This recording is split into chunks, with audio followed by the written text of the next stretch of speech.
It is fairly reasonable to suggest that Tyler Shough is one of the most underrated quarterbacks in the ACC, but where truly does he rank amongst his conference peers? We'll answer that on today's episode of Locked On Louisville.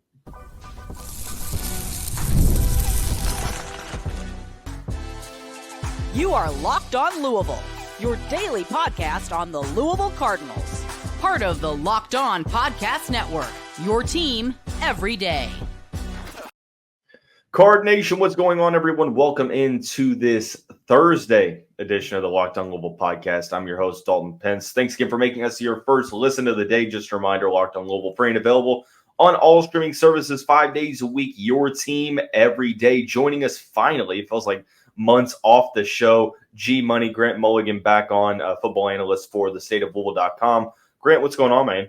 It's been way too long. I am so sorry, Locked On fans, Louisville fans, for leaving you alone with Dalton for this long. That's my fault. It has been, you're not here to listen to this, but it's been a crazy year for your boy. So I'm going to leave it at that. I apologize for being gone for so long. This isn't the first time he and I have recorded, though, recently. I hope that you all tuned in on the 24-hour countdown to kickoff on 93.9 ESPN, because we were there. At 2 a.m. We were there. Because that's the time slot that we got. I was about to say we were right outside the studio listening to us. But a lot of good stuff to talk about today. Tyler Shough wanted to bring Grant on to talk about ACC quarterback play. It's a sort of a weird dynamic right now. Pretty underrated, but where does he rank in the ACC hierarchy? And then we'll both dive into a two-part segments of the buy-sell game that we like to do. But first, today's episode brought to you by FanDuel. Don't forget, now through September 22nd, all FanDuel customers can bet $5. Get 3-week free trial of NFL Sunday Ticket from YouTube and YouTube TV. Visit FanDuel.com to get started. Grant, Tyler Shough, he dazzled in his Louisville debut, was extremely efficient. He was effective, but most importantly to me, he was comfortable. He looked really, really solid. Made some throws that I'm like, whoa, okay, these are some really, really nice throws. You and I have kind of gone back and forth on where Tyler Shough ranks in the ACC hierarchy. Before we sort of get into your list, is he the most underrated in the conference to this point? Because it feels like he's just not getting talked about. Most underrated? Possibly. I think there's a few that belong in that conversation. I'm going to throw in another most underrated of Calandria. Just to throw it out there. I say this, and we'll talk about it whenever we get to my rankings, but I think he offers more. Not to say that he's maybe he's not one of the top fives, but I think that's another guy who belongs in that conversation of he brings more than what he gets talked about. But I think Shough, largely in part of the fact that he hasn't been able to put a whole body of work together in his career, it's just hard to talk about him in the same sense as the guys who we've seen play in the ACC maybe for a while, or we've seen them, play full seasons, maybe on another team, maybe on their current team, or they've been a recent high-level recruit or a recruit that a lot of people have talked about. Shough was a recruit from a while ago. He's an older quarterback. Dude's my age. He's a year younger than I am. He's an old quarterback in college, and that sucks. That is hard to hear. But it's just not. He's not at the top of people's minds, so to speak. And coupled that with the fact that he hasn't been able to play a full season, hasn't started a full season, it just made him a hard evaluation coming in, something you and I talked about quite a bit. So underrated, absolutely. Let's see what he shows us next week. But and I'll talk about him a little more whenever I get to the rankings. But I think underrated is certainly where he is, and I don't think he'll stay that way for long. I say this word very loosely.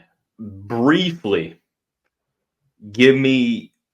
put it this way, list from 17 to whatever number you have Tyler Shough at before that. Give me who is below Tyler Shough. Below Tyler Shough. All right, first of all, for our people who are watching on YouTube right now.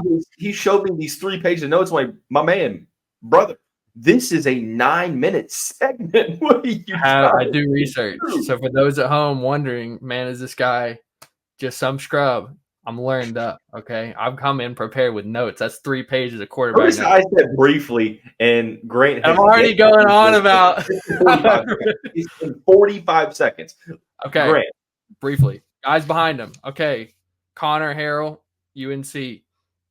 After the Ashton Daniels, Stanford, Fernando Mendoza, be Cal. DJU, Florida State at 14. Okay. 13, Hank Bachmeier, Wake Forest. 12, Cade Klubnik, Clemson. Malik Murphy, 11, Duke. Anthony Calandria, 10, Virginia. Number 9, Eli Holstein. Number 8, McCord. And then number 7, Tyler Shough. So I got Shough at 7. It feels like the 5 in front, or the 5 or 6 in front, would be ones that a lot of people would suggest. Full transparency, Tyler Shough is at number 6 on my list, and the 6, and actually you could be like a 6A, 6B with another player. Who's right ahead of Tyler? For me, it was Haynes King.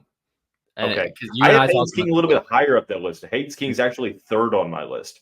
Okay, interesting. See, this is because good. I have Haynes King 3, Kyron Drones 2, and Cam Ward at number 1. Do you have your list of who's behind Shough as well? Are we going to compare those, or are we just going to the above? No, I knew Tyler was going to be at 6, and I didn't get any further down. I honestly think number 7 was going to be Kyle McCord. So we're pretty clear on that. I like that you have DJU and Cade Klubnik a little further down. I know that the preseason hype is there for them, but they just really haven't shown it. Go ahead and list the 6 in front of him in order, and then I'm going to start asking questions beyond that. You got it. All right. As I already said, 6, Haynes King. Number 5, Grayson McCall. Number 4, Thomas Castellanos. Number 3, Preston Stone. Number 2, Kyron Drones. Number 1, Cam Ward. There you go. Do want to make a quick correction. Kyle McCord would be 8 because number 7 on this list would be Thomas Castellanos. And the reason I have him lower, and this is the only reason right now, is I watched that game against Boston College or against Florida State. Really didn't have to do much throwing the football. It was kind of a really weird game, right? But if there was ever a situation where this is 6A, 6B, I think it's right there. The thing that worries me about Castellanos is just the consistency and what I want to see from him. And I know that that's really rich talking about Tyler Shough, but it's all about projection and what we believe Tyler Shough could be. Make the case because people will watch Preston Stone the first couple weeks. They'll have watched Grayson McCall struggle against Western Carolina for the first 3 quarters. What is sort of the justification outside of really the previous body of work for putting those 2 guys over Shough at this point? I mean, it's really hard not to look at previous body of work when we're talking about this kind of thing. I think Preston Stone, one of the ones I have up there, I was a little disappointed in how his week 1 panned out. I'll have to keep an eye, see if he can steady his play. Excuse me, lost myself there. I really like his creativity in the game. He's got a lot of physical tools that are great. He's had that starting job. He's led them to some great wins. I just really like what he brings to the table, the confidence he plays with. He's not afraid to take risks. The knock on him that I don't love as much, he is a sub 60% career completion percentage. But that comes with the fact he plays kind of that gunslinger, but he plays with a ton of confidence. He's got a ton of physical traits that I really like. He spreads the field well. He sees the field well. He'll let it go. I mean, and I'd rather have that than a guy who's afraid to throw down the field like DJU has this season. So I like his aggression. I like the mentality that he plays with. He's got a lot of physical tools that I really like. So that's Preston Stone up there. And for me, Grayson McCall at 5, which is 2 spots above Shough. It's just really hard for me to get his 2021 and his 2022 out of my head because he was fantastic. He was fantastic. But that's also kind of the question. It's like, how much is that going to translate? And a lot of that's kind of hurting Tyler Shough as well because he doesn't have that body of work. But the question now becomes, Grant, do you think that if Tyler Shough's number 7 on your list, he's number 6 on mine, the ability's always been there. It's just a matter of staying healthy. How far realistically could you see Shough rising in this list? I could see Shough getting up to 2. I mean, just depending on how he has the physical. There really isn't a player on this list that I feel that he can't surpass from a physical standpoint. Right. But Cam's ability, I don't see it. I don't see anybody. Cam is a stud. When I put Cam Ward at 1, there's a gap. Like whenever I texted it to you earlier, you wanted to put some for a reason, and it wasn't a 1-space gap either. And that's not a disrespect to the other guys, because what we talked about on the live show, ACC's got great quarterback play this year, 100%. like great quarterback play. So, but I can't put anybody above Cam Ward. But what he can do, and what we saw in the Austin P game, is that ball comes out of his hands with so much pop. It's refreshing. Like that ball has come out. Is that throw to Mark Redmond? What's wild is that he made the wrong read. Ja'Cory Brooks could have cartwheeled into the end zone going over the middle of the field, and he made another wrong read. Yeah, as well. Concerning point. He threw the ball to Mark Redmond, and I'm like, Ja'Cory Brooks, and then I see Redmond catch it sort of back shoulder and get that contested catch. And I'm like, been a while since we've seen a little quarterback be able to make that throw. He also missed Don Chaney on a flat when he instead threw. So that, for me, I have that in my notes. That's something to look for with him. Showed a ton of things that I really like, but he still got it, and it still worked out. He takes a lot of risks. Brom even said it, but the playbook's dialed back a little bit because it can be, and because you don't tip your hand right away. But I think that you and I are pretty much in step in a lot of ways in these ACC quarterback rankings. And maybe after this, I'll just hit record on a random show and let Grant just rant for an hour and 15 minutes and just let him talk. And it's like that meme of somebody talking to a brick wall is going to be Grant on the ACC quarterback play. Once he gets done, he won't even realize that I left an hour and a half ago. But I don't need you for this episode, bro. They're here for me anyways. But there's something we're doing for the first time, Grant. As many times as you've been on this show, we've never had a 2-part buy-sell hypothetical game. And we're going to get into the first part. Well, I will give you 3 buy-sell topics, and you will give me 3 buy-sell in the final segment. And I'll explain sort of what buy-sell is for those that don't know coming up on the next segment of Locked On Louisville. Today's episode of the show is brought to you by FanDuel. You've heard us talk a lot about FanDuel, America's #1 sportsbook. Well, we have something a little different for you now through September 22nd. All FanDuel customers bet $5 and get a 3-week free trial of NFL Sunday Ticket from YouTube and YouTube TV. Then, with the YouTube TV base plan, you'll be able to watch every regular season Sunday afternoon out-of-market game. All you need is a Google account and a current form of payment, and you can cancel anytime. Just visit FanDuel.com to go to America's #1 sportsbook. And moving right on along in this second segment on this Thursday edition of the Locked On Louisville podcast, Grant Mulligan, football analyst for the stateoflouisville.com, football weekly co-host. I feel comfortable in saying now. For those who don't know, the buy-sell game is something that Grant and I had introduced. It shouldn't be that big of a difficult thing to understand, but one person's going to deliver a take, and usually it's a pretty hot take. And the other person either has to buy that statement if they believe it to be true, or it can be true, or they sell it. And that's like, I'm good. A little bit too rich, too hot for me. So the first of the 2 segments will be me giving my 3 statements to Grant. We'll then discuss, and then vice versa. So G-Money, you ready? Yes, sir. Perfect. And if you're watching this, it's a little bit of a cheat sheet on the right side. Isaac Brown, phenomenal in his first college game. First buy-sell statement, Isaac Brown will be a starter at some point this season. At some point this season, like a multi-game starter, or he spot starter? Multiple game starter. I'm selling it because the only reason I see that happening is injury. But we have Maurice Turner, and we talked a little bit about this on the live show too. If you missed out, you missed out. That's on you. But I feel great about his performance, and I watched that, and I love what I saw.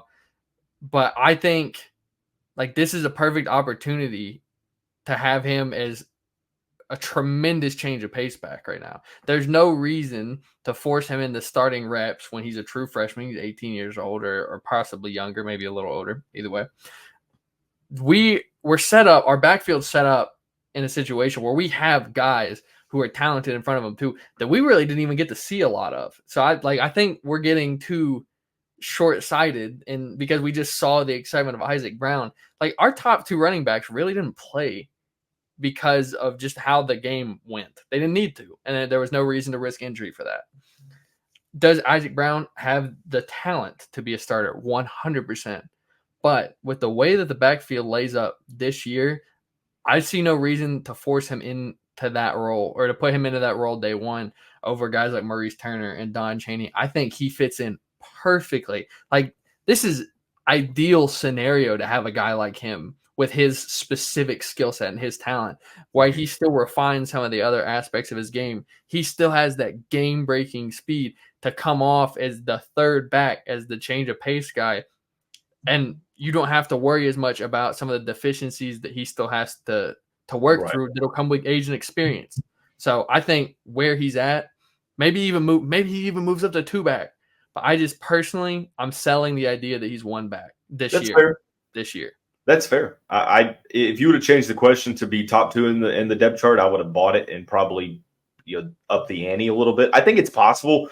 I would probably sell it as of right now, unless things happen with injury. I do think that there is a way for Isaac Brown to move himself up in the depth chart. So, second statement: Louisville will rank top 5 in the country in total sacks. In total sacks? I want to buy that, actually. I want to buy that. A couple of years ago, they were number 2. They were number 2. That's when we had Yaya and we had Ashton. Right behind, I think it was Rutgers was the number 1 team they ended up being. I can't remember who is weird, but top 5 in sacks this season. Defense. I think we can do it. I think we got off to a fantastic start, and the thing about it is that for us, like, we have a team where sacks are not just coming from the defensive line. Like, we got 2 sacks from Tamari McDonald off the safety position. And if we're able to, it was electric to watch. It was great. And so if we can get sacks from guys other than dudes who are just on the defensive line, I feel really great. And I could even feel like if we're getting sacks from just defensive line and linebackers, front 7 guys, I would still think, man, that's maybe a top 10. But if we can really get sacks from any position on defense, I feel really confident about the talent that we have on the line, the depth we have on the line, and the skill set of some of the other defensive backs and front 7 members, other linebackers, maybe work TJ Capers in that kind of role. I'm buying that. I'll take that. I will absolutely take that. I think that's pretty much that's something that I'm buying as well. And Tramel Logan also deserves some credit for 2 sacks. He looked really, really solid off the edge. I like that TJ Capers is getting thrown out there, and I'm sure that there are going to be some situations to where he is being tasked with getting after the passer, which I think is his number 1 strength. So I'm going to buy that as well. Now, this one coming up, this last one that I'm going to introduce, when I tell you, you're going to want to say, I'm going to sell it. I'm asking you to think about it just a bit, because there are some other games that Louisville could unfortunately lose. The third buy-sell statement: Louisville goes 10-2 in the regular season, and they do not lose a conference game. So you would assume in this hypothetical that the 2 losses would be Notre Dame and probably Kentucky. That's a tough pill to swallow. That's very tough. Yeah, I would hate it, because you go undefeated in conference play and you lose to Kentucky. Like, that would fuel these bogus narratives that we're hearing over and over. Like, oh, Kentucky going to the ACC and win it all immediately, undefeated. Don't get me started. Buy, sell. All right, you told me to think about it, and I'm gonna say it. I think 10 wins is attainable, but I think undefeated in conference play is not. I think there has to be a slip somewhere. I'm more than happy. I'm not saying we're gonna lose half our conference games. I'm not saying we're even gonna lose 2. But to go undefeated, though, I mean, you're going to Clemson. You've got to play Miami. Yes. I mean, and then there's always the proverbial trap game that Louisville runs into. I'm more worried about that. Yeah, honestly, is running into a trap game than I am, like, in terms of thinking of going undefeated in ACC play. Right. I'm more concerned about trap game like Pitt last year than I am about. I mean, of course, I'm still worried, but than I am about Miami or at Clemson. Yeah, like, it's so easy in college football for something like that to happen. So I would be more concerned about the trap game, like Boston College, like Friday night Boston College. Yeah, that was one of the top. I absolutely could. I identified 3 trap games before the season. That was number 3. Number 1 was SMU at home. It feels like that kind of faded off a I don't little know. bit. That one Number 2 was Georgia Tech. Yeah. I put Georgia Tech in there. Two of those look very smart right now.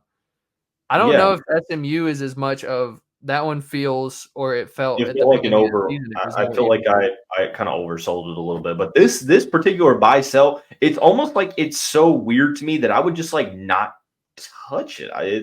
Hey, you want to buy or sell this? C, none of the above. Because personally, it would be so much of a Louisville thing to happen to overachieve in conference play and win out in the conference and then lose to Kentucky. Like that would be such a Louisville thing, and I hate it. I hate it with every bit, with every fiber inside of me. But ultimately, I'm going to sell it at the moment. It is what it is. But when we come back from break, Grant will flip the script, give me 3 buy-sell statements. I'm ready to buy them all. No questions asked. Don't even ask what they are. We'll figure out what those are coming up on the next segment of Locked On Louisville. Today's episode of the show also brought to you by LinkedIn Jobs. When you're hiring for your small business, you want to find quality professionals that are right for the role. That's why you have to check out LinkedIn Jobs. LinkedIn Jobs has the tools to help find the right professionals for your team faster and for free. It's not just another job board. LinkedIn helps you hire professionals you can't find anywhere else, even those who aren't actively searching for a new job, but might be open to the perfect role. Fun fact, I'm starting a new job today, this afternoon. I applied on LinkedIn. And everything else is history. So if it goes to show you that I personally believe in this service, over 70% of LinkedIn users don't visit other leading job sites such as myself. On LinkedIn, 86% of small businesses get a qualified candidate within 24 hours. Hire professionals like a professional on LinkedIn. Post your job for free at linkedin.com/lockedoncollege. That's linkedin.com/lockedoncollege. Post your job for free. Terms and conditions apply. We're already into the final segment of this Thursday edition of the Locked On Louisville podcast. Grant Mulligan joining us, football analyst for the stateoflouisville.com. Don't forget Louisville back in action week 2. Not the Austin Peay. We're not playing them again. That'd be kind of funny if we did, but Jacksonville State Gamecocks week 2, 3:30 kickoff, Cardinals Stadium on Saturday. Grant, the floor is yours, my friend. 3 buy-sell statements that I will have to. Hopefully, they are thought-provoking. I'm not just like buy. So my second and third are more thought provoking than the first. But this first buy sell question is brought to you by FanDuel because it's an over under question. That's right. Sponsor read live. This guy at or above 26.5 touchdown passes. You buy or sell. For Shough, I imagine. For Shough, that's what I said. Shough at or above. So buy, sell. I think that Louisville's not really going to run him as much as we might have thought. I think that the priority is keeping him upright and not getting hurt, because you take Shough out of the game and can a backup quarterback really come in and win you an ACC game? I'm not sure. He had 4 in the home opener, so he would have to basically get 5 in the last 11 games. It's regular season only, right? Correct. Actually, no. Let's go out to the conference game. I'll give you +1. I'll give you 13. If they go to like the conference championship, I'll give you 13 games, no matter how it goes. I'll give you in 13 games. Okay, so basically, it's if he were to, I'm going to buy it. I think that he's going to pad the stats in this win against Jacksonville State. I can see him having 4 more touchdowns in this one. That'd to the point where you're at 8. You only need less than 20. You need 19 to go, and you do have some other ACC teams on this schedule that aren't necessarily all that great. So I'm going to buy that one. I think that it's going to get real tough because I can see him having 1 touchdown, 1 game, and I think that Jeff Brum's going to open up the playbook, and we're going to see him really air the ball out. So I'm going to buy that. Okay, I'm going to double the wager on that. You double the wager on that? I like that. Okay. I'm going to double the wager on that. Okay, man. All right. I feel good about it too. I would be inclined to buy it. I actually, because I didn't look this up. I didn't look up what his over-under. I don't even know if they have one for it. This is like after watching the first game and knowing that he already had 4 in his pocket. this is what, then I like, okay, I feel like 26.5, looking at ACC statistics, that would be close to leading the conference, if it not leading the conference. If you got me logging into FanDuel right now on my phone, so I can go put that. Sponsored by Locked On Louisville, sponsored by FanDuel, in case you missed the first 2 reads and my live read a second ago. Let him cook. Let him cook. Number 2 and 3 are more thought-provoking. Let's hear them. Okay, let's go. I thought you said you were looking it up. Anyways. All right. This one's I won't be able to stay focused. Okay. My last 2 are not Louisville related. They're ACC. Just give me one. Yeah, that's fine. First one. Eli Holstein will be the biggest riser on my quarterback rankings by the end of the year. I already forgot your quarterback rankings. Huh? I already forgot your quarterback rankings. He's at 9 currently. The guys who are above him: Cam Ward, Kyron Drones, Preston Stone, Thomas Castellanos, Grayson McCall, Hayes King, Tyler Shough, and Kyle McCord. Those are the guys currently above. I'm going to sell it. Because here's the thing about it is, number 1, Pittsburgh lost Rodney Hammond Jr. for the season, and that was going to factor to be a good part of their offense. I know they got a new offensive coordinator. I still don't trust Pat Narduzzi coaching an offensive side of the football. I think Pittsburgh is going to be really bad once again. And it feels like it's still a revolving door at the quarterback spot, to where how much trust is really there from Narduzzi. So, and for the second straight day, there has been sort of a really annoying Wi-Fi crash. So I'm going to try to make this as seamless as possible. But no, I'm going to sell that statement, Grant. I feel like realistically, I don't think that he can rise more than 1 spot, and I'm going to take my money that Shough could rise multiple spots. I'm going to sell that, and I'm going to sell it fairly easily. Okay, interesting. I have him. If he's not my biggest riser, I think he's close. I think he has a lot of tools. He showed me, again, we're playing lesser competition week 1, but young player, a lot of potential. Obviously started at Alabama for a reason. I really like him as a player. I just think, looking at the guys above him, there's a few opportunities to stumble down the board and him to overtake that momentum. I look behind him. I don't see a lot of opportunities to – I think there's a very clear drop-off at a certain point, and unless somebody really surprises me behind him, I don't see anybody being able to make that jump. I think from 9 – He's in a good place. I don't know. Honestly, I don't know if I buy it. Now that we talk about it, I don't know if I buy it either. I don't know. That's how you know your answer is good, when it makes the other person who brought that question in very thought-provoking. So, okay. All right. I don't know. I don't know. Selling it on the fence again. And then your final buy-sell statement.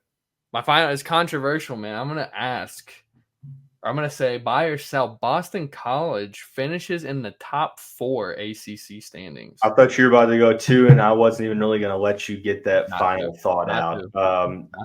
Man, the ACCs are a weird spot. I'm really kind of just questioning where things go from here. I think that here's the thing about it is, I think Miami and Louisville are going to end up in the top 2. Or not. I think they're going to end up at the top 2. Top 4 for certain. Let's put it that way. So there's theoretically 2 other spots to go. Florida State has sort of played them out of there. I think that Clemson is going to be able to compete for it. Virginia Tech, maybe that defense just does not look good. I don't trust North Carolina. I don't think Duke is there. I don't think it's going to be SMU. Georgia Tech would be one of my answers, but their schedule's brutal, so I'm going to put them out. You look at the rest of Boston College's schedule, like they have Virginia Tech, Louisville, Syracuse, SMU, North Carolina, Pitt. Like they don't play Florida State. They don't play Clemson. They don't play Miami. F it. I'm going to buy it. The Thomas Castellanos experience is such a fun experience. It's so hectic. It's really kind of Lamar-esque, because it's like he's at his best when he's improvising. And I'm going to buy that statement, and I kind of feel comfortable buying that statement. See, that one, you got to think about it more than just the team. You got to think of the other teams. You got to think about it as the schedule that they have ahead of them. I think, all right, my 4. NC State would get my other spot for this hypothetical. You think, okay, I still believe in Virginia Tech. They're getting my other one, but I have Boston College at 4 right now. That's fair. NC State schedule might be the easiest ACC schedule left. If you go back and look at that, that's true. But they did not impress me again. But McCall looked a lot better in that fourth quarter, so I'm kind of banking on him being better, and I think that defense is going to look better as well. I think so. I don't know, man. It's just tough because they made me sweat for a little bit. We'll see. They're up there. They're in my top half, I would say, because my first one out is Georgia Tech, and then after that, I would probably say NC State. I think Clemson's running my right on the outside. I don't believe in Clemson. I don't believe in Cade Klubnik. The defense is probably the best defense in the conference. It doesn't matter. They can't move the ball. Unfortunately, they really haven't been able to move the ball, and that's the main thing to focus on. But I'm going to buy that one. 2 buys and a sell. I think that's a good number. I think you bought one of mine and sold 2, but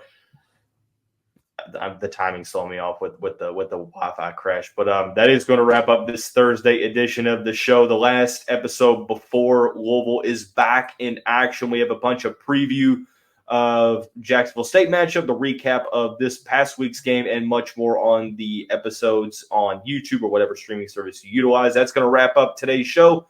Everyone have a great day. We'll see you right back here very soon.